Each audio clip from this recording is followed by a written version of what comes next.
That was some serious research for the start of this show. Well, you know what, though? We're tackling the important stuff here, John. Yeah.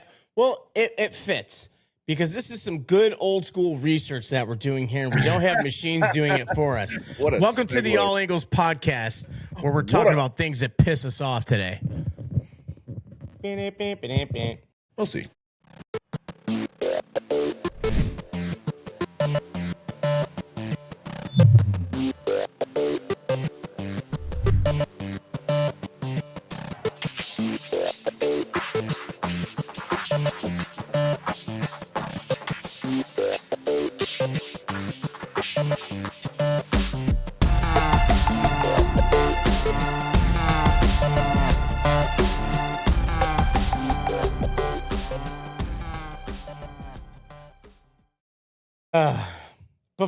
Before we kick off on what you were bringing up to talk about, I'm glad you mentioned it because I talk about it a lot. I do want to talk about one thing in regards to yesterday was the 4th of July. It dawned on me that we released our other episode yesterday. Yeah, I'm an idiot. I didn't even think about that, and then probably nobody watched. Mentioned nothing about the 4th of July either. Well, and like I said, I posted it because as John said during the show, I did the edit for that, which ended up being kind of a nightmare, honestly, but nobody's fault other than I need a new computer. But as I was finally getting it done and getting it uploaded to YouTube to post and all that, and then it occurred to me, I'm posting this at, I think it was like 9 a.m. my time, and I was like, no one's gonna watch this. No one's home. Now I can't even find it. So this is going to come up to you, the watcher of our channel. Make sure you share yesterday's episode. And it was kind of an important episode. It's a big time episode. We alluded a lot to it as well. Yeah. We do have Sinbad that commented on it, so we thank you for that. I haven't even looked. I'm trying to find. Oh, there we go. Yeah. Yep, I do know my friend Crystal watched it because she sent me a bunch of questions this morning, like what's an e-bug and all this other kind of stuff. Views. Yeah, and we released it on a massive holiday and one of the hottest days throughout the year. We actually were getting some storms and stuff, but as usual, it teased me. It was nothing big. But yeah, 4th of July was yesterday, and a couple things about that. So everyone's been talking about the great state fair or whatever it's been called. And obviously me and Cookie are going to have some snide remarks about this whole thing. But I can tell you one thing's for certain, no matter who's president at this time is 250. There was going to be a big deal. The flyovers were going to be a big deal. I'm sure they're going to do a huge deal on the National Mall of one way or another. I don't think like this. But there was going to be a big deal, as it should be. 250 years is massive. And I've been being a real jerk lately. Shocker. Yeah. I've been being a real jerk telling everyone's like, oh, happy 250. I'm like, that's only for the first 13 colonies. The rest of you have to celebrate your own birthdays. But yeah, it was going to be a big deal regardless. It's 250 years. It's pretty awesome. The fireworks display was incredible from what I saw on video. It was pretty awesome. I could hear it from my house. And that was pretty cool. But aside from all that, and I don't even care about the fair. Like I said, I love the fact that people came to DC for tourism and everything like that. It's fine. But the thing I have an issue with, is I'm sure you saw it, was I don't even know what the organization's called, but that whole group of white supremacists were allowed to just march and parade throughout DC. And somebody from Reuters took a photo of a young African-American woman on a bus, which might be one of the most impactful photos in the last 20 years. That photo could have come from the 60s or the 50s. Yeah, it was. If it's black and white, if that's a black and white photo, you have no would idea. Never know. No idea. That girl was terrified, and from what I understand, she made it off the transportation okay, and I'm glad about that. But that photo was unbelievable, and I don't even know who the photo was. It was someone from Reuters. But why? I just don't understand why they're allowed to do that. You know what I mean? Like Antifa, which if Antifa does act violent and extreme, then they should be arrested for damage of property and whatever. But why weren't these guys? These guys were literally chanting a chant with Well, absolute hateful undertone. I mean, I despise these guys with every fiber of my being, but they do have a First Amendment right. Yeah, they do have the First Amendment right for sure, and I'm not arguing that point. But the things they were saying, I mean, they're teetering along hate speech, and so I am not even. I mean, they're not even teetering. They're there. I mean, yeah, but that's the difference between First Amendment and hate speech. Just to confirm, I did look up the name, but I don't want to give him any more publicity than we already are. So screw it. My ironic part about any time those jackasses show up anywhere, or similar organizations show up anywhere, and they're all masked up. Mm-hmm. Same people that during COVID were losing their shit over mask requirements. Yet everywhere these little bastards go, they've got to mask up because they're too afraid they might lose their job back home if someone finds out they're an absolute piece of shit racist. Yep. So. But then they'll also talk shit if like people, first of all, no one that's quote unquote Antifa says they're Antifa. They don't brag about it.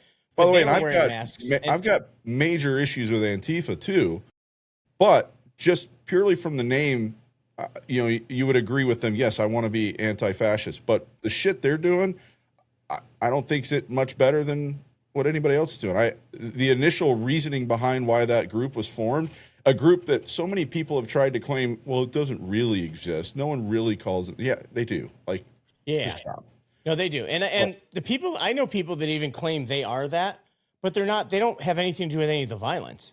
Like there's no destruction of property. There's no violence or anything. They're protesting. I don't care if you're a group that is in it for all the right reasons. Like climate change activists overseas and all that go and throw paint on the Mona Lisa or something like that. Throw their ass in fucking jail. It's like, wild. When you start taking things to the extreme, that's why we've talked about, again, we're not trying to, this isn't a day of politics. We avoid it, but still, we can talk about the extreme right, which we are alluding at this point. I can say the same about the extreme left as, someone who's, one thing we have admitted is I thought I was a very centered guy for a long time, but the more things move on, I'm definitely more to the left side of things, but that's neither here nor there because people on the extreme left, they can fuck right off too. And that's the thing is I think it's just people keep getting pushed too far. Yeah. In directions. People on the extremes and even the people, like I said, that are, maybe following along with causes that I believe in as well. But if you're taking it to an extreme where someone's getting hurt or property's getting damaged or something like that, you guys can piss off because you're not helping your cause. No, you're not helping your cause. You're not making now points. You've got the other side saying, see, we told you they're terrible people. You're not helping your cause. You're not making any points. You're just being destructive. And, it sucks because you go out and protest and maybe after a protest, you feel like nothing happened, but I promise you it does. People do take notice. People do start to look into things. Unfortunately, it is for the extreme hate in the other direction as well. It can happen, but that's the whole point. When people's argument has been for so long, like, go educate yourself. That's usually a defense for those people who are not educated. They'll be like, educate yourself. And they're just regurgitating the same BS that they've heard for so long.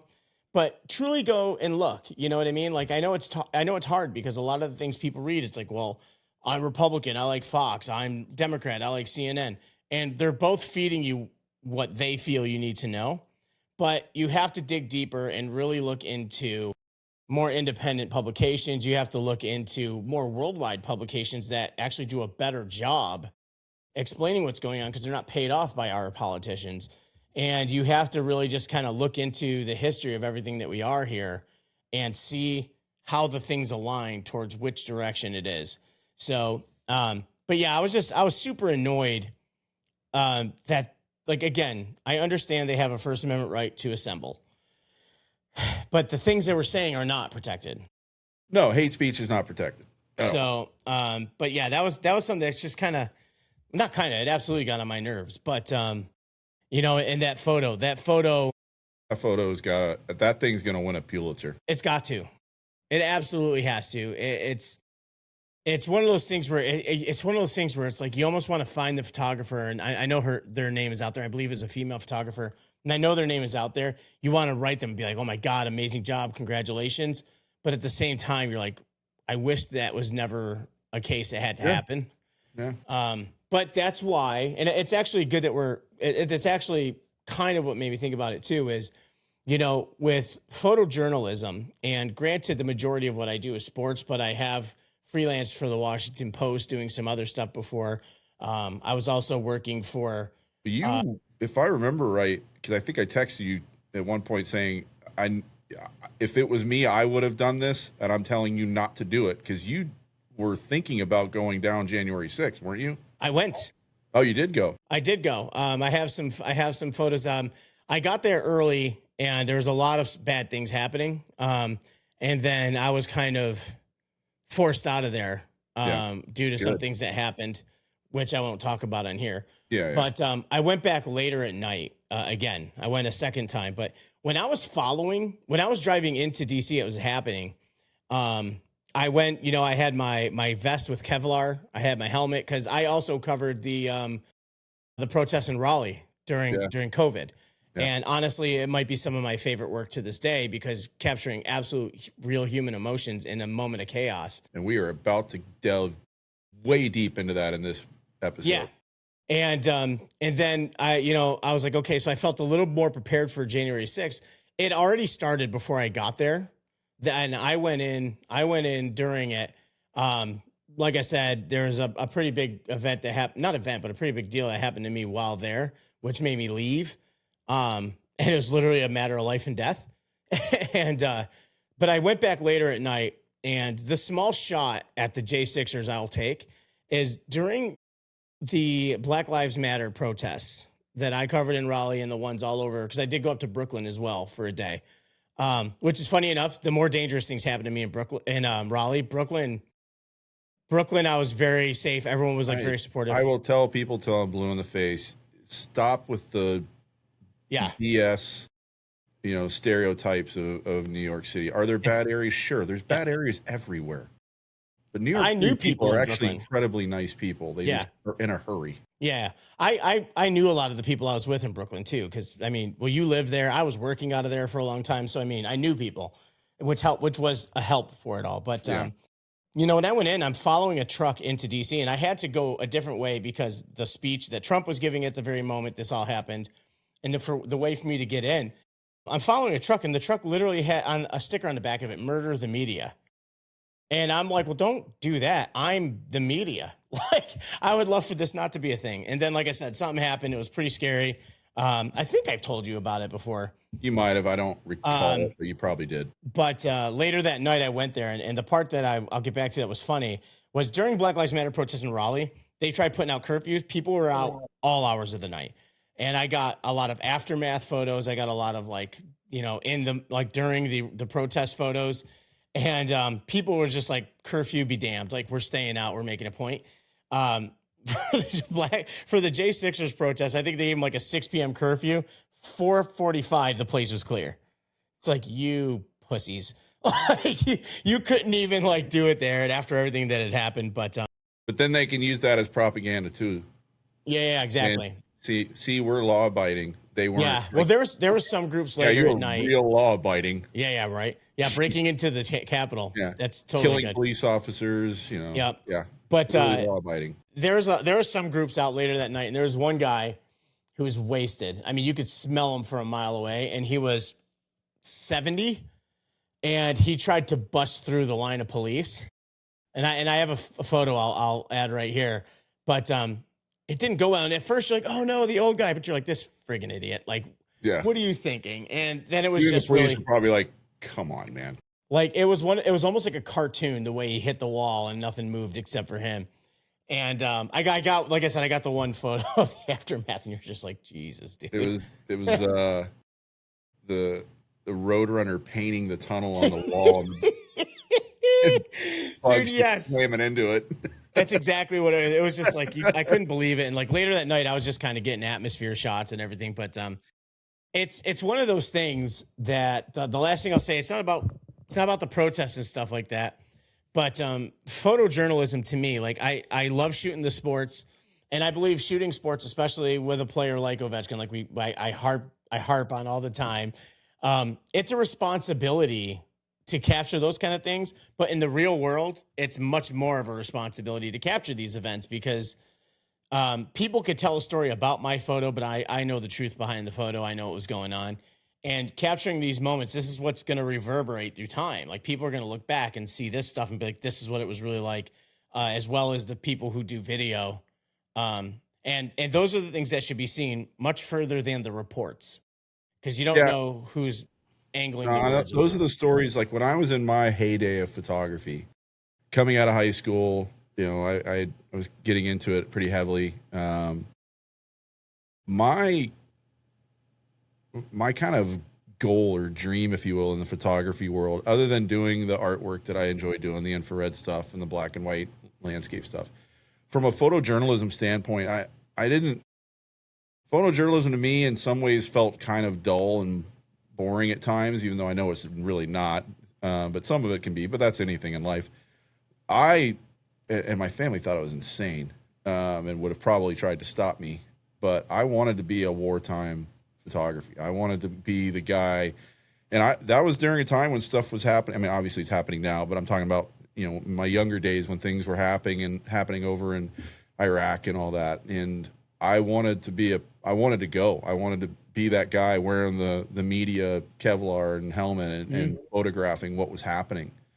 Obviously that never happened, but it's like you said, it's to tell those stories and to get that out there, good, bad, and otherwise. And in that case, a lot of bad. But to maybe now is the time to segue into what, I had texted you earlier that I had an idea I wanted to kind of talk about today. And that's the, and I you said right during the intro that you were going to get really pissed off and all this stuff. And I agree, but I think, when we talk about this, you'll understand where I'm kind of in some ways hesitant, but that's the influence of AI with photography kind of as a whole. I have a small caveat to my overall emotion about AI, but yeah.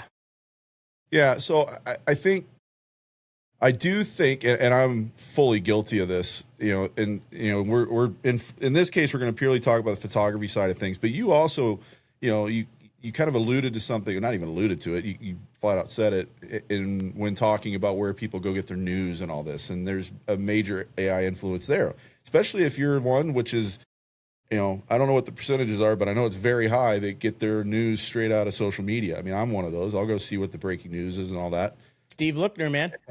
But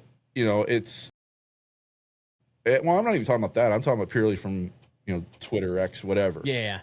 And the problem you have, and you've had recently, and well, I said you shouldn't say recently, but it's been 5-10 years now, is you don't know. Yes, there are the, like you said, the Foxes of the world. I'm a CNN guy, but I'm also, I would like to think, intelligent enough to pick and choose when they're headed a way where I know, even as someone that's left leaning, when they're going a little far, go, come on, guys, let's try and bring it back to the center here and just cover the news, not opinion. The great line I heard as I was going through my journalism classes, as soon as when you're watching the news and one of the correspondents starts their sentence with, I think, you've got a problem, because that's no longer talking fact. They're giving opinion. It's I remember taking writing classes in high school and in college, and some of them were like, you learn about the different styles of writing, and journalistic writing is a thing. You would immediately have your paper or whatever you wrote sent back the moment there's anything saying I think, or I even. Like, it's not even an I unless it's saying I spoke to this person. Yeah. There's no I. There's really honestly not, other than when there's like actual full on breaking news. There's not, in my opinion, and I could say this about all of the major networks, including the ones I like, there's not true news anymore. It is 100% commentary. Yep. Now, like I said, if there is actual breaking news, then you can't really give opinions. Now, the people that will give opinions are when they bring on the sort of quote unquote experts to talk about things as they're happening, and that's their job. They're supposed to give their opinion. Yep. But from a anchor standpoint, that's really these days the only time you don't get that I think, I thought, I think. It's because they're having to cover what they're seeing right in front of them as it's happening. Yep.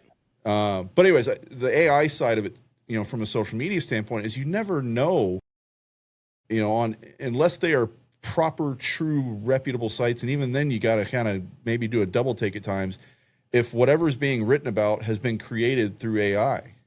And let's just say a reputable news source is using AI to help them write things, which I have, as a journalist, a massive problem with. But for argument's sake, let's say they are. I would like to think once AI has done what it's going to do to write this copy, they're actually reading it before they post. Yeah. And not just saying, well, it's ChatGPT or whatever they're using. It must be great because it won't make mistakes. Well, it obviously will. I've been a big enemy of AI, and when I say I have a caveat to that is I like AI in assistance. So if I'm editing a photo, and maybe it's like the gateway drug, but if I'm editing a photo, Cookie, you remember this long ago in Photoshop, you had to trace something if you wanted to select just that, duplicate the layer, eliminate the background on top of the layer. It was a long and arduous process. Where now in Lightroom Classic, I can click a button that says select subject, and it just highlights him, and I could adjust that and not touch anything else. It's in journalism, it's extremely helpful because you got to get your stuff in quick. In a hurry, yeah. Like your stuff has to be in immediately, and luckily, like if you're shooting hockey, the lighting's controlled. There's no change. Baseball, I've had to do it where a guy was making a diving catch in the outfield, and it was at Camden Yards actually, and he went from the shade, which I was adjusted for, to the bright sun. And I was like, well, crap, I almost lost the guy because he got blown out by the sun. And luckily that feature was kind of new in Lightroom. And, but I don't mind it for assistance in editing and things like that. I hate it for creation. My first note in the pros, AI as an assistant. So, and we, as usual, me and Cookie don't talk about the shows before we come on, but it is helpful for those kind of things. And those kind of features are available in video as well now. Well, and so we can back this up too, because you mentioned this, and we didn't start talking about AI to this extent until literally just the last few years. But landed on us so hard. Yeah. But as you said, my being a former photographer, the earliest days of Photoshop, mm-hmm. that was always there, where you could go in under adjustments and you go to levels and say auto levels. Well, that's a form of AI. That stuff's always been there. Yep, it's auto edit, because it has to read everything. That's why if we're in Photoshop, if we're using a JPEG file versus a RAW file, it's going to do two different things because it's picking up more information. Yeah. And what it's editing. And like you said, you mentioned I don't use Lightroom anymore. I have no reason to, but I use Photoshop almost daily.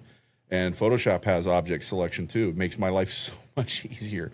Lightroom Classic and Photoshop are almost all the same app at this point. Yeah, and I remember when Lightroom first came out, I did use it, and I used it less. I didn't really do much editing in Lightroom, but what I used it for was organization. It was so great with organizing my photos.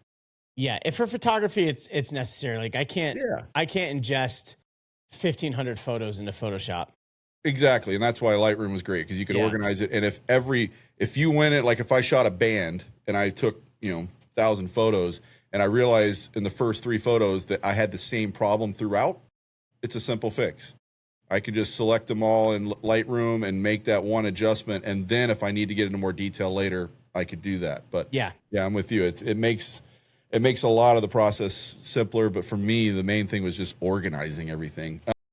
But yeah, AI is an assistant, because I did kind of a pros and cons. I didn't get too deep into this, but I did a little bit. But that's a big pro is making sure people understand that AI is not a replacement. It's an assistant. Mm-hmm. Now, the con side of that, when it comes to more like corporate things or whatever, that is stock photos and generic photos.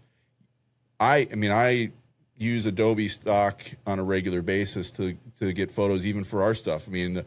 Our graphic, our thumbnail from this past Friday with the cornfield, and I specifically did unclick AI created, but there was a lot of really cool stuff I could have used that were AI created out of Adobe stock. I didn't want to do that. Now, granted, as I've told you just yesterday, the day before, full disclosure, and I don't even know why I have to disclose this. Anytime you see like the funny photos of us, including the one that's on the hoodie of John and I did that in Chat GPT. I use that just for fun, just to goof around. If I'm doing a serious edit, I don't go anywhere near Chat GPT. Yeah, and people like I've been called a hypocrite because I've goofed off in Chat GPT for editing stuff and making photos and stuff like that. But I mean, I'm not trying to pass anything off as something I've done. Yeah. And that's important. I mean, obviously, if you're in the creative world at all, a photographer, videographer, if you just use your phone to make videos, being authentic in what you're doing and you actually doing it makes a world of difference. No, Cookie and I did not wear kilts. No, we don't wear kilts. I did not shrink down to a 3-foot cartoon character. We did not wear tuxedos for New Year's Eve. Nope. We didn't, and we weren't. We looked good though. We did not play for Team USA or Team Canada. Nope, we didn't. We were not holding sparklers last night, so that wasn't a thing. I haven't seen Cookie since Nashville, so we didn't take time to do all these promo shoots. I mean, I didn't even have a beard in that one. That was an old ass photo of me when I was still doing band photography, where I just had like the stupid ass the face on you in that one was just. I was dancing. I was at a Monkey Shine show and I was hammered, and we had stayed after they had opened for, it was probably Matt JC, frankly, and we're all sitting there getting absolutely wrecked on Shinerbach beer and probably. Oh God, I don't even know. Who knows at this point?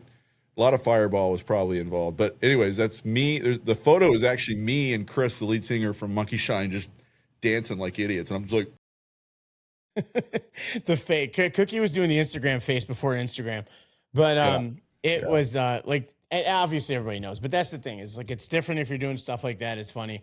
But yeah, I just use it for the goofy stuff. I would never. I won't. I have never, and I will never. Well, two things: have never and will never use it for serious edits of images or graphics, because I pride myself on that. I'm not the best in the world, but I still will not go to that level. And as a writer, I would never use an AI system, ChatGPT or otherwise, to write anything. Without saying too much, I believe I remember an instance where you had an article written. You could tell it was done in ChatGPT, and you had a conversation with somebody about at least. Well, I don't mind mentioning it because I brought it up. So a lot of universities, including Drury, where I've been the last 3 years, this past year, I think it was just this past year, and they're using it moving forward. And I did have conversations with people about this because I hated it, but they have a new system in place and understandably, I get it. This is also a reason I lost one of my jobs there. But they have a new system in place for all the coaches to just go in and they can put in a little bit of information, and the thing kicks out an article that they can post online. And the first time I tried it just to, follow along, I did it. The article pops up, and they don't. I mean, it doesn't thankfully post right away. I can go and look at it and make sure there's no issues. And I started reading this thing after I put in the basic info, and I'm like, there's no. Is this the one you shared with me where I kept texting you and I'm like, what does this mean? Yeah. What does this mean? Yeah. This doesn't make sense. I mean, they're calling it a match instead of a game and stuff like that. It was just stupid stuff. So I literally, you're given the option to edit. I hit the edit button, selected all, deleted it, wrote it myself. And then I told the guy who's kind of running that show now, I said, look, I will continue to write these myself. Yes, I will use your system because we're supposed to, but I'm going to do the same thing I just did. I said, I'm going to go in, I'm going to delete the entire thing once it's done and write it myself. Yep. Yeah. And I mean, that's the advantage of you actually having a journalism background as well. But I mean, why they could have kept me in that job. Yeah. But honestly, at the same point though, they're sitting there doing that. And it's almost just like, do they not care about the quality of what's coming out? They do. They do. But there's also a level to where they don't necessarily I won't say pay attention, but they don't, like for the hockey example, there's no hockey people over there. So when that thing kicks out a hockey article, and you and I will know looking at it, there's stuff in there that doesn't make sense in a hockey world. They may not know that and think it's perfectly fine. Yeah. That's the issue. If a basketball story, well, I shouldn't say, I've written about pretty much every sport, but let's just say basketball, for example. Basketball story comes out, I can look through it and it looks perfectly fine to me. And then we post it, and then a day or two later, the basketball coach comes to me and goes, "What is that?" I'm like, well, I don't know. So it's the same thing from a hockey standpoint. Yeah. Yeah. And, and that's the thing is like when AI is doing everything, there's no real brain doing it. It could miss on the focus of the big moments or big times or big quotes and things like that. You can't rely on, and that's actually kind of the flip side of this as we talk about. People are really going to think we talked about this beforehand. I have a quote from Sam Altman that I've written down at the top of this page. He's the Why do I know the name Sam Altman? He's the CEO of OpenAI. Okay. Quote at the top of my page here: AI is a tool, not a creature.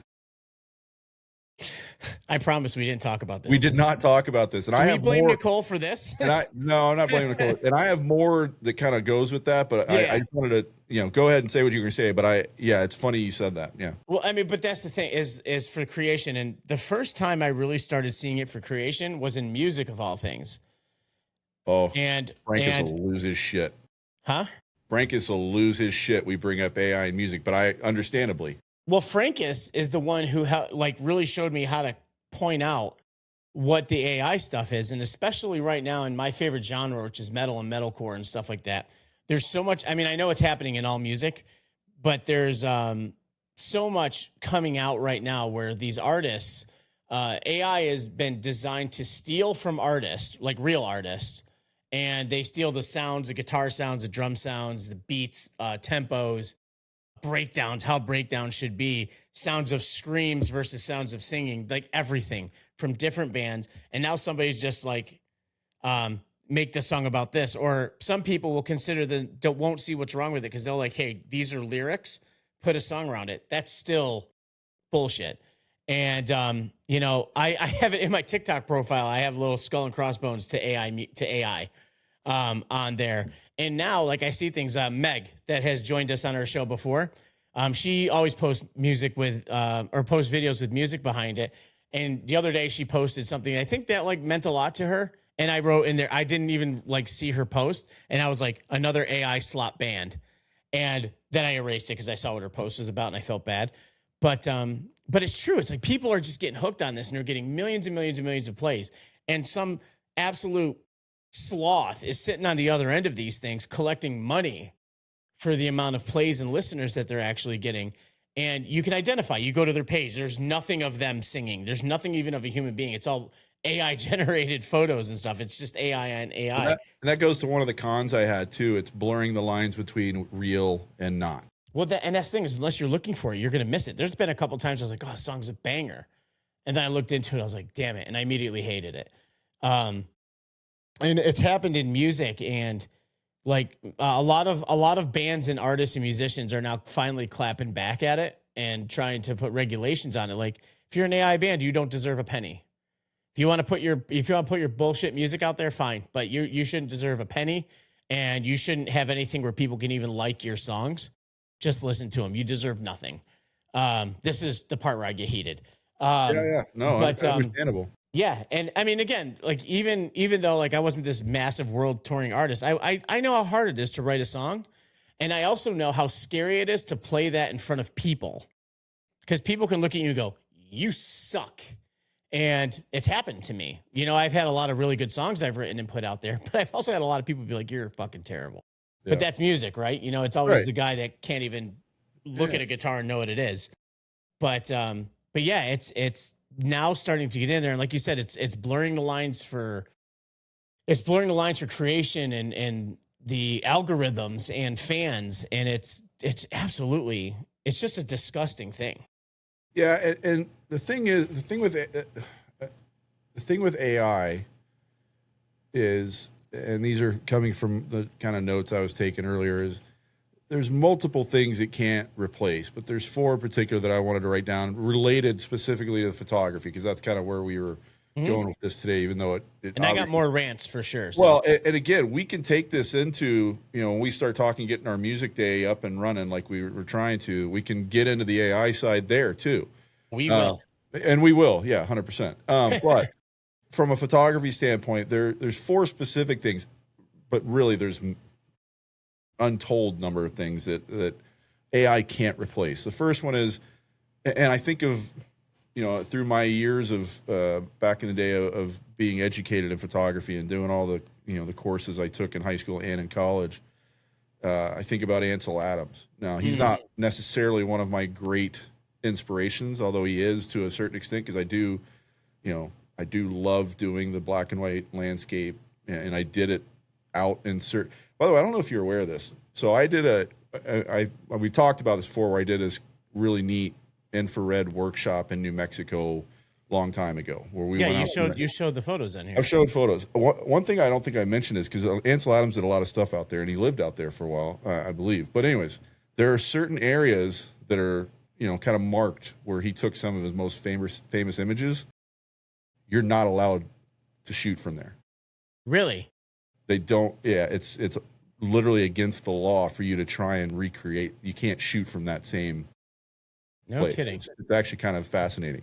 But anyways, that's how you know you were great at what you do. Yeah. But one of the things about Ansel Adams in this first thing is the first thing you can't replace with AI is the wait. You're waiting for the right light. You're waiting for this and that. Ansel Adams is notorious for setting up his camera and sitting there for minutes and hours before taking a single shot, waiting for that exact moment. You're not getting that with AI. And to go along with that is the next of the four I have, dealing with tough conditions. We've both gone out and shot when, it's either the weather's bad outside or there's crappy light inside or whatever it is, or a mob around us, whether it's, in an actual mob or in a band setting where it's chaos, all that. You can't make that in AI. Yeah, no. And that goes along with, I'll do the last one now of the four that I had, and that's the emotion. You can't replace that with AI, the emotion of being in that moment. AI can't replace you being in that moment when Ovi scored that goal. As much as I give you shit about it, but you know what I think about it. It's great. Yeah. AI can't replace that. You're trying to shoot while also just being amazed at what you just witnessed. There's been numerous times, concerts, sports, other things, where I'm fighting back tears because of the emotion that comes with it. And everybody knows I'm an emotional person anyway. But yeah, I mean, what it's like right before you click the button, you're like, holy shit, here it is. Yeah. And then the last thing I'll say now that AI can't duplicate when you're in the environment is what you're shooting. You're choosing what your subject is. And not only are you choosing what that subject is, you're choosing what you're allowing to be around it within that subject, the surroundings. Now, yes, people can say, well, I can go into ChatGPT and give it all the information and do it. It's not the same. It never will be the same. You might get a beautiful image out of that, but you've lost the emotion. You've lost everything. As beautiful it might be, it won't be right. I can promise you. No, it's because it's not real.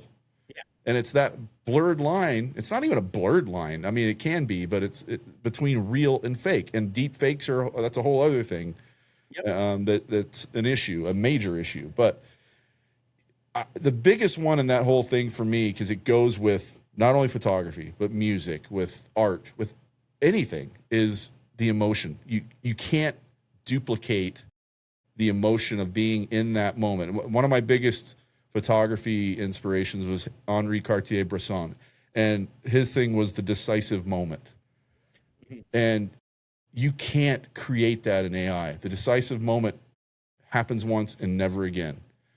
And if you're in that moment and ready and you can capture it, you've done something. AI can't do that and never will be able to.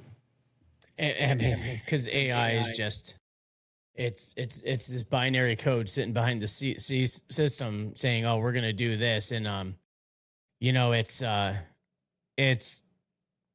that's the thing is, like, when you talk about that decisive moment, like, for you to sit down there and find the composition you want and to find not just the scenery, but how do you want it to be? I talk a lot about Peter McKinnon, who has this photograph from Banff, which you and I have talked about, just not been there and obsessed with going there. Abby is too, by the way. Oh yeah. Well, she won't go across the ocean. So, yeah. You got to stick her on a boat or something. You got to get her on a boat. But, But yeah, I mean, Peter McKinnon took this image that was so amazing in Banff that Canada minted it and put it on a coin. And imagine just being a photographer. And I could sit there and say about my images being in papers or whatever. But if I see my image come across in money, I'd lose my mind. But it's just, and it's honestly the best photo. And it was a bucket list thing for him. And it was a place he'd been numerous times and never was able to get it. But places like that and things like that, obviously, we're both mountain guys. You can go to any mountain range and find an amazing shot. AI can you really can just, you can, yeah. but that's the thing. You can go in and I'm going to kind of throw Ryan Toomey under the bus a little bit here, who we talk about a lot. He's Can you throw him under the van? Yeah, I'll throw him under the van. He makes a deal, and I'm actually, I think it's really neat that he's doing this, and he's not trying to put on any kind of thing where he's great at this by any means. But he went and bought a camera, and he goes out and he goes, I want to go take some pictures, and he'll take pictures and he'll post them, and I'm like, yeah, it's kind of shit. And he's talking about how great he thinks they are. Like, good for him. Like, that's awesome. That's kind of what art is, though, right? Like, Yeah. if you like what you've done. But I'm just, my thing is, like, the other thing when a photography standpoint that AI can't do is, the determination of the perspective you have and the composition you're looking for. Mm-hmm. So that's where I was going. You can go to a mountain range and get amazing photos, but to get that one thing where you've got to spend the time to find exactly the horizontal, vertical angle, whatever, the X and Y axis angle you're looking for, all this stuff that I haven't had to do in a very long time. You wait till we get a camera back in Cookie's hands. It's fucking over for you bitches. But you can't, you don't get that. You'll never replace that feeling. Like I said, I can go to the Rocky Mountains and get some great photos, but I want to go and get that one that's just magical. I And am you're not getting that from AI because there's the emotion involved. Well, and then especially if you know the place, you and I, especially you, have talked a ton about Lake Placid. And I have this photo that I've used on this show before of the ski jumps coming in. We talk about it when you drive in, and it's that exact road. I'm flying from the airport because in the winter it's closed, and I got permission. Yeah, that's right. Yeah. And I've got shots of the ski jumps and everything from my drone. And like taking a picture in a drone is really like you can set your aperture and stuff like that. But I mean, Lake Placid on a clear day, you just want to make sure the sky is blue and the snow is white and the trees are green. And I just got a photo, and it wasn't like this great photographic moment, but I was so excited that I got a photo of like kind of everything coming into Lake Placid. Yeah. And it was just on a drone. And it was exactly what I was looking for and what I wanted to do. And I couldn't have done it from the ground. And because you've been over there, I mean, you have trees in the way or even smaller hills, and it could take away from whatever. But, places like that, and like you said, the mountains, that's what I was saying. You can go and get pictures of mountains. You can get some great photos. But are you going to get that one photo, like you said? Are you going to get the photo that you want to get printed large scale and hang on your wall?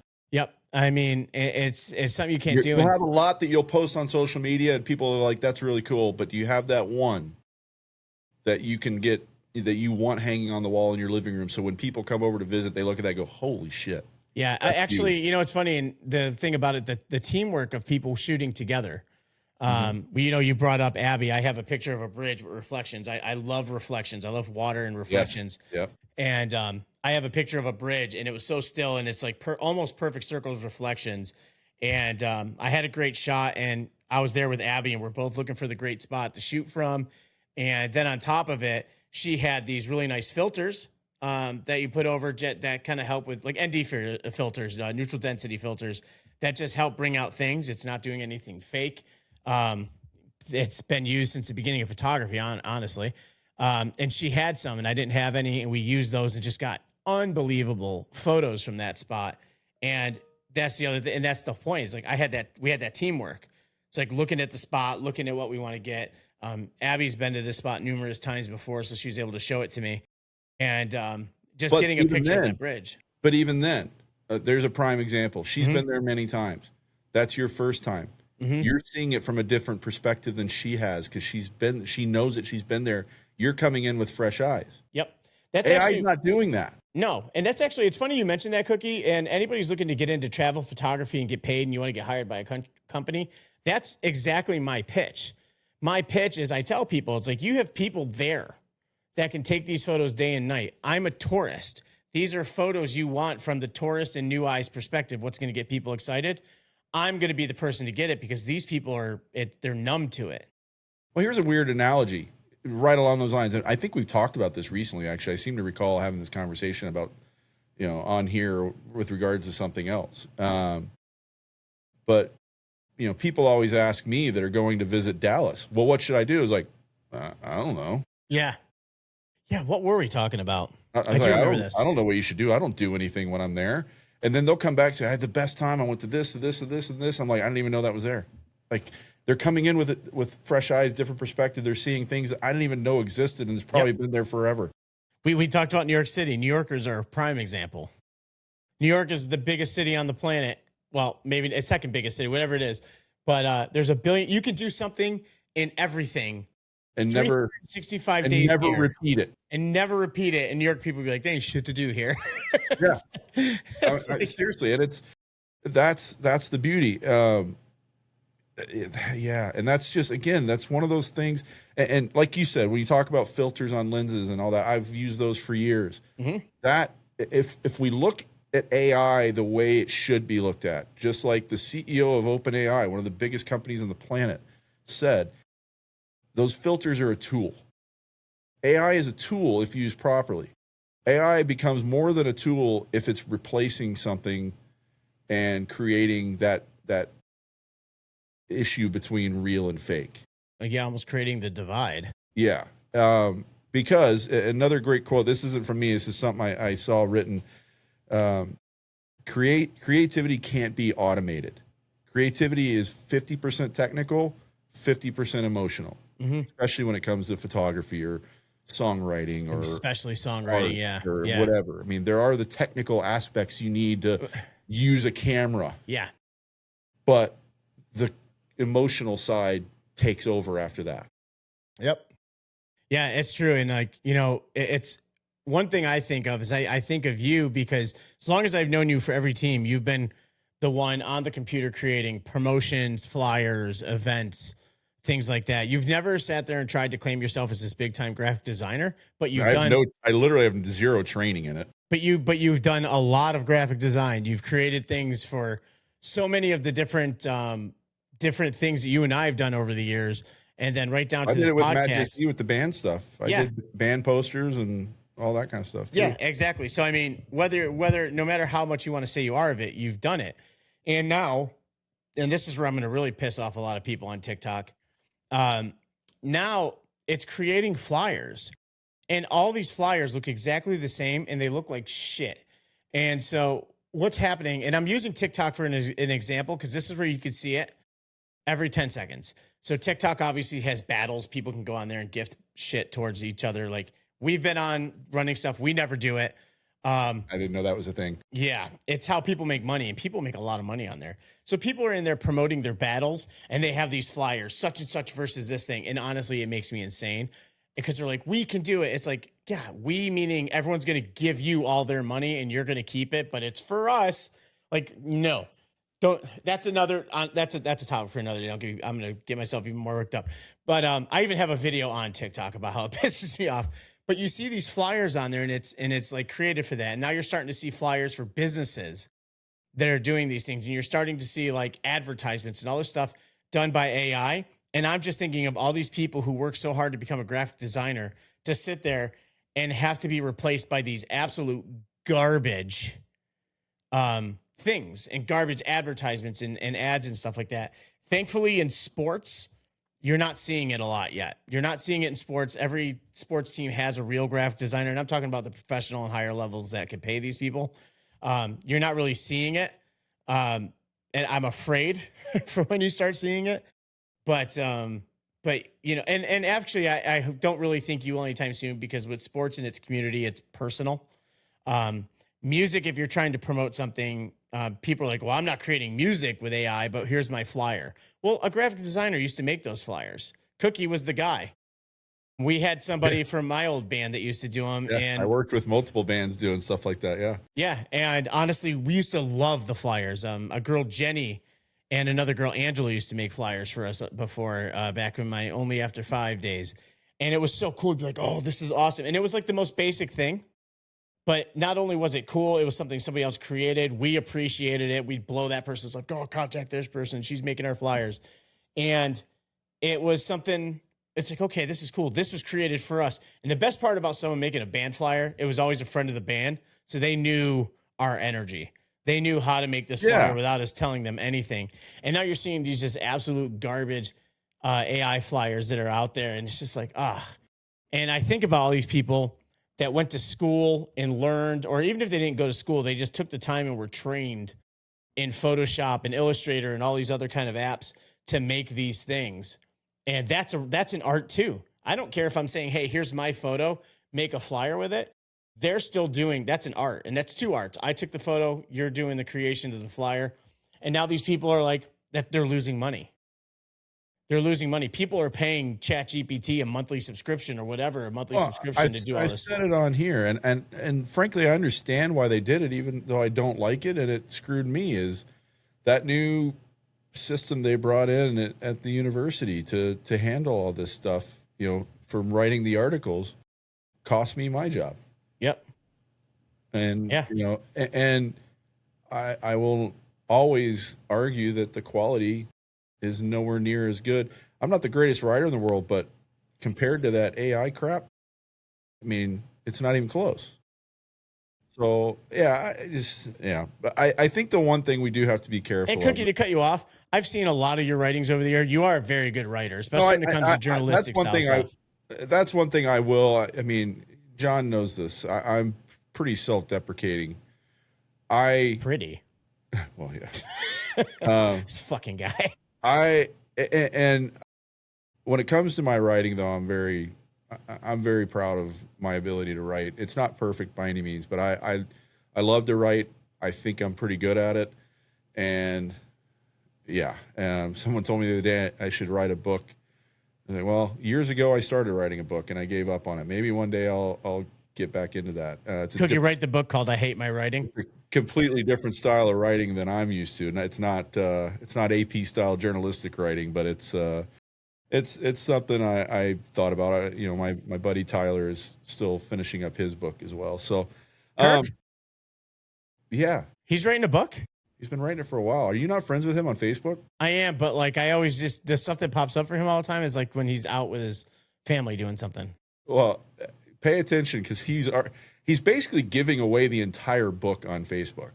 Oh my God, that's funny. Now I'm going to see his page totally different. He'll write, and people give him shit too because he'll write this lengthy thing. It's like this chapter, and he'll just go ahead and put it out there. I'm like, dude, just save something, man.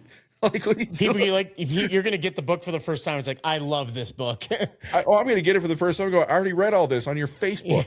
Yeah. But I think, and you know, the Sam Altman guy from OpenAI kind of alluded to this too. We have to be careful when it comes to AI, though, and this is everybody's issue, including mine. It's one of those brainwashing things where, yes, I do think there are parts of AI that are scary, terrifying, especially when you start talking about governmental things and military things and all that. To cut you off, I mean, we talk about different things on here. Go scroll your Facebook when we're done. Yeah, it's AI listening. No, I know it's all going to be on here. But I think a lot of, and I do think there are legitimate things to concern ourselves with, but I think there's also a level of, I'm going to make up a word here because I can't think of a better one. Overblownness. We're kind of overblowing things because, I mean, we can go all the way back to the 80s and an amazing movie with Matthew Broderick called War Games. Movie's great. We watched it when we were in New Mexico.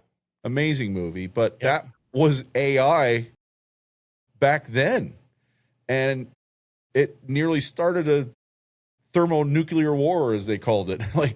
But then you look at like iRobot, same thing. Like we see these things in movies or on TV or whatever, and it makes us panic because, AI, we're gonna have robots taking over the world and all this stuff. Well, that's not happening. But that's not to say Terminator. Yeah. Well, that wasn't a robot. That was a dude in a I mean, that No, wasn't. Terminator was the rise of the robots, rise of the machines. Yeah, that's a little different. Anyways, but I there are legitimate concerns when it comes to those things, especially at the governmental level, the military level, and all that. Yeah. No question. But I also think we need to kind of tap the brakes a little bit. And this is 100% not me, trying to say I'm all about AI, because I'm not at all. I use AI for one thing and one thing only, and that's to be goofy. But there's also a level of saying at some level, I keep saying level, we've all been using AI for a while. We just talked about it with Photoshop. I was using, and it wasn't called AI at the time, but I was using these tools within Photoshop, 15, 20 years ago to help me with things. And now those are just on a whole other plane now. That's amateur hour now compared to everything else. God, yes. But that's the thing is, like, with it, and this might be kind of where you're going with it and where you're not, but I mean, it's this is in a weird way kind of another form of consumerism. You have a lot of people that want these things, and I say consumerism, and you're actually losing money, so it's kind of not on track with that. But you have a bunch of people who want something created, and they don't want to have somebody do it for them because they're afraid of having to pay them or whatnot. And then what's happening is you're ending up with this fake thing, creating stuff and people putting it out there as their own, even though, and then they'll even have pride. It's like, oh yeah, AI did it. ChatGPT did it. And it's just like, you have the ability to get this done. Alec, that runs one of the Gold's Gym I do stuff for, we have this every other week feature called Fuel Facts, where we talk about nutritional facts. He has his master's in this stuff. He knows what he's talking about. He ChatGPT's the script, and it makes me insane. And he knows it makes me insane. And he ChatGPT's a script. He doesn't even write his own script. We have a teleprompter, but just it's taking away from it's taking away from what he knows, and it's in his case he's only kind of making it not for himself, but in these other cases, people are like, well, there's definitely a part of this being, and when I say media in this case, I'm not necessarily talking about the news, although that is a big part of it. I'm talking about media as a whole, social media, television, movies. There's a level of that scare tactic. That's why I brought up those movies, iRobot and things like that, where, they're trying to, and yes, they're making an entertainment movie, but there are people that will sit there and watch that and go, that's going to happen. or even worse, giving them ideas. Yeah. But and you have to kind of step back and go, no, that's not, we're not going to have robots that just randomly start trying to take over. That's not going to happen. I think the concern with AI is it's going to, if there ever is going to be a major issue with it, it's going to be in a very different form. It's not going to be robots taking over the streets and shit like that. It's going to be a financial breakdown or something to that, like You that. say that people's Roombas are ready to rise. It's gonna be the what is it? Oh God, live free or die hard, but from an AI standpoint, Yeah.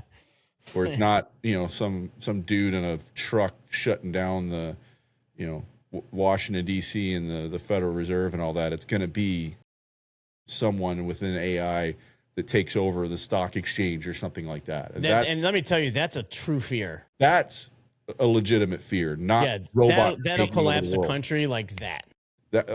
Any country. Yeah. And they'll start small to make sure it works. So some small country somewhere is going to get completely shut down, and they're going to be like, all right, this works. It won't pop up on the radar for the rest of the world. So yeah, it's a scary thing. And you brought up a lot of good stuff that, like, a lot of people don't, when they think of AI, they don't think about it. They think of these flyers, they think of pictures, they think of nonsensical stuff. Adam, with his podcast, continues to use AI for their terrible intros. But that's the thing. If you're using it for stuff like that, like I use it for our goofy stuff, who cares? It's fun. It is funny, but I still give Adam shit over it. Yeah, I'll give him shit. But it's when you start using it and passing it off as a reality. Yeah. Yeah. Yeah. That's a great way to put it. And that's when we have a problem. Yep. Yeah. And and that's the thing is it all starts at some level. Since you're going to say level a lot, I I'm know. going to We start should saying have it a too. level. We should do a counter. We should. This is sponsored by whoever makes elevators with all the levels in it. But I thought that was I literally have my stud finder that's got a level. so many different levels, like I just said. But it's that's the thing is people are doing it for these innocent things and they don't realize the overconsumption of it can and will lead to bigger problems. And it's already exploded. It started with AI maybe just like kind of finding a beats per minute in a song by counting it itself to now it's making full songs. And we'll at some point, because I actually do want to know about this. This is one of those things where AI can help. We'll do a sports episode because I want to figure out how AI can help me as a coach, from statistical level and things like that. I'm not going to have it tell me how to coach, but if I can figure out how to, and there are amazing people out there that use this at the higher levels. Billy Bean. Well, I'm thinking like Megan Chakra, or however you say her name, whose brother is now the GM in Toronto. Yeah. And actually, the whole Billy Bean thing wasn't AI at all. It was just straight figuring out the numbers. Yeah, doing the math. I'm surprised that movie didn't make me cry with all the math in it. But if I can figure out how to make stats and different things. Now, there's a lot of those kind of stats that we don't have at this level, and speed bursts and all that kind of shit. But if I can figure out how to use our simple stats to we have AI put together some models for me and figure out, I'm all for that. But that's using it again as a tool, not as a reality, not as the final answer. It's using it as a tool to include into things to make, my job not only easier, but more successful, hopefully. Just for effectiveness. Yeah. It's the AI tools are effective in assisting my editing. The AI tools are effective. They could be effective in music as an assistant. Does it pick up on a small part where maybe this part of the drum needs to be louder because, not everybody has a multi-million-dollar studio to record in. AI can help with leveling and mastering and stuff like that, just to give it that extra professional kick. That's the tool. But not creating the song. Not creating the photo. It's not creating the painting. It's not creating the article. It's not writing the book. It's not, Yeah, it's something that it must be stopped. But it's one of those things where as I hate to use. We were talking about this with my announcement that's not yet coming up. We were talking about this where it's almost like being an influencer. Like I hate the term influencer. Just because I'm doing something, and it's exactly what I'm doing. I hate the term because of the portrayal that comes with it and how people are these days. Yeah. But it's the same thing with being a creator. You know what I mean? It's funny when I became a photographer, started doing video, I never said I'm a creator, but technically that's what I am. We are having this podcast. We are creators and these topics. You were a photographer as well. Like in so many ways, Cookie and I have already walked the same lines. It's just like at different times. It's different times and stuff like that. So it's really, the same form of transportation, different cars. It's like, but we are creators in this world, whether we're doing one thing or another. And it's insulting to just say, oh, create this. And then for you to put it out and say, yeah, look, I did that too. No, you didn't. And especially for musicians, it pisses me off more for musicians than almost anything. But if it's a tool to assist on I hate to say minimal, but like a minimal level, yeah, then sure, like let it help you out. You're not taking anything away from anybody else having it help. But when you're taking things away from people, having it do everything, I can't get around that. No, like I said, I absolutely don't mind at all the idea of AI being a tool. But if it becomes more than that, then we're in trouble. Maybe this is the good part for kind of like a poll, in the comments. Like I'd like to know how much people are using AI, even if they may not have thought about it either. I'm not putting this on every person who uses AI, But how much are you using AI to create? Are you one of these TikTok people that I've just ripped to shreds? And what are you creating with it? Yeah, and what are you creating? Are you creating these flyers for your battles for you to make money from people and they don't get anything out? Sorry, I'm doing it again. But are you creating the flyers for it? Are you one of these people making music on it?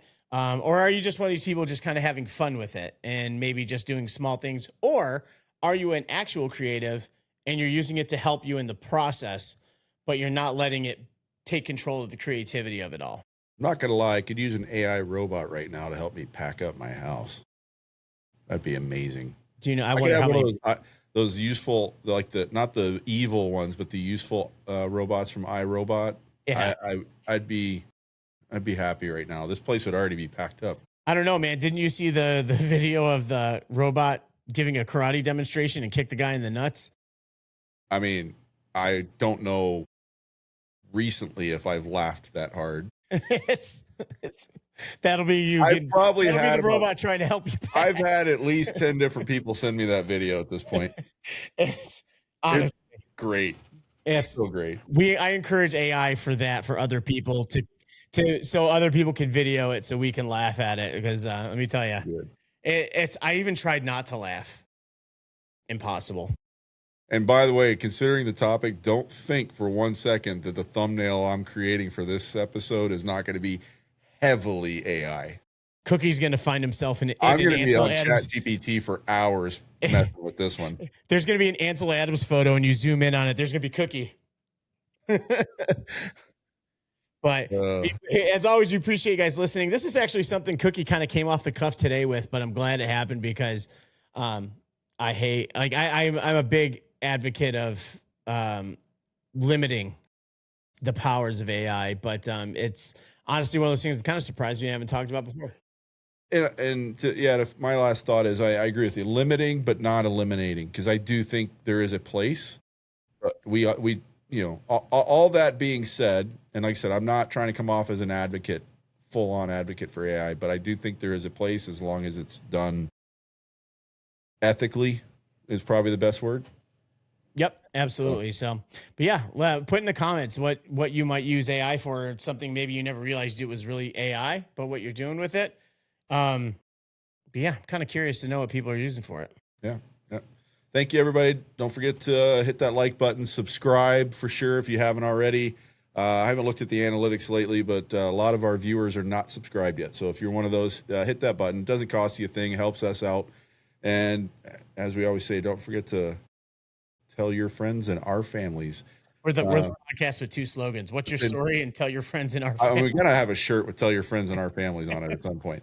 I have the what's your story on the back of this one right now. But yeah.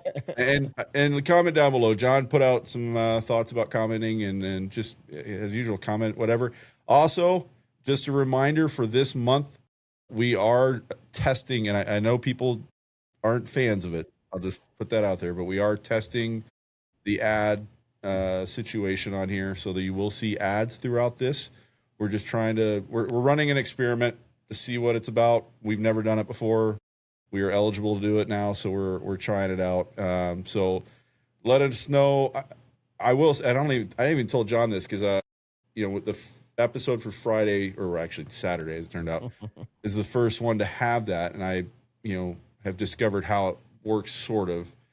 And originally that was like an hour and 40 minute episode, and it had a bunch of ads lined up in there, and I deleted a bunch. I didn't want to crap load. Yeah. Oh, really? Well, yeah, you can go in and like adjust it. Okay. So I went in and adjusted it. I think they're in it. I don't know how many there ended up being in there.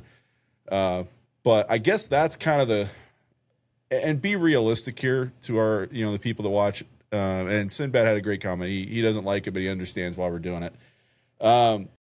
Be realistic in this is, if you're watching something on YouTube, I know none of us really like the ads, but is there a number of ads that you would be okay with? Yeah. Like what's not going to send you away from the video or the page? Exactly. Because I was shocked when it did speaking of AI, it kind of does its own thing. It tries to detect when there's like a break. Yeah. And it throws an ad in, but I was able to adjust that. I mean, there was a ton. I'm like, there's no way I would never watch this. And I'm on it. I'm curious about the number because I mean, people are gonna have a hard enough time leaving because when they see these faces, they're like, "Well, I can't leave this They've channel." already left. What are you talking about? Self-deprecating, But everybody. no, seriously. So this will be roughly. This is actually one of our shorter episodes, a little over an hour. But in an hour-long episode or an hour and a half episode, how many ads could you put up with before you're like, screw this, I'm out? That's the other poll. Yeah, that's the other poll. So, anyways, yeah. Thanks everybody.